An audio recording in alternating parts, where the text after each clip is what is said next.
The other option that is actually, and this, I think, Steph, you've done this to a certain extent, is day theming, which is a more advanced, deep work focused version of time batching. And it's essentially, instead of having blocks of time throughout the day, you only have a single theme or structure for each day of the week.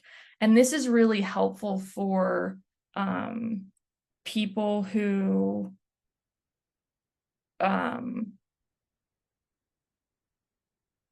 let's see. It's really helpful for people who have the flexibility to say, I only want to work on this, or are working on, say, one aspect of their business, like one thing in their business. I don't do day theming because a lot of what I do is client facing.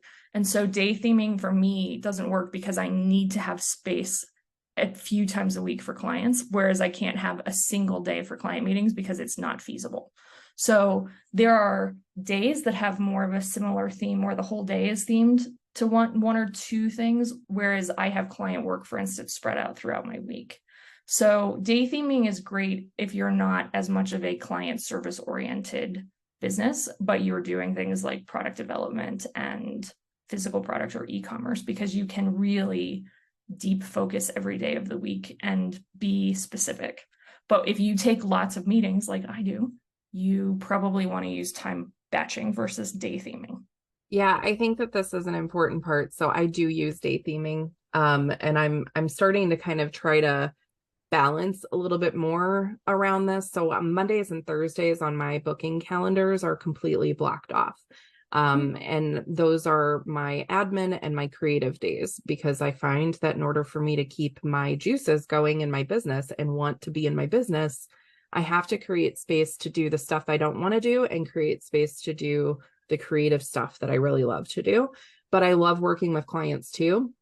And I also don't like being overwhelmed. So part of this piece of day theming is understanding like what your limits are for meetings. So I take clients Tuesdays, Wednesdays, and Fridays, but there are times where I will book a reschedule on a Monday or Thursdays so that my Tuesdays, Wednesdays, and Fridays don't have 7 back-to-back meetings.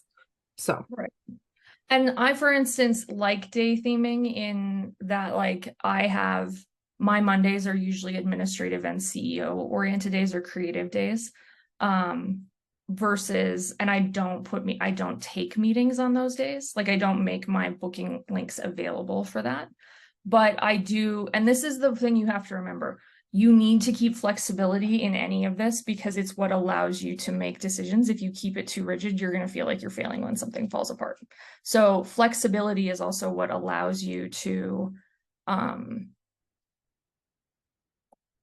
where is my brain this morning? Flexibility is what's going to allow you to do things like what Steph said, where it's like, okay, Mondays are my admin days and Thursdays are creative days, but I have to reschedule somebody. And in order to keep my sanity, instead of putting them on my Tuesday, Wednesday, or Friday, I'm going to book them in on a day that's not normally a day for those kinds of meetings. And that's partially just being able to say, it's my time and my decision. So as long as you're making those decisions on a case-by-case basis, then you are giving yourself permission to handle your time the way you want to versus opening that space up for anybody publicly. So my rule of thumb is if I'm making room for somebody on a day that is not a normal day that I have blocked for that kind of work, then it is a decision that I make and I make alone. It is not a decision that anybody else gets to participate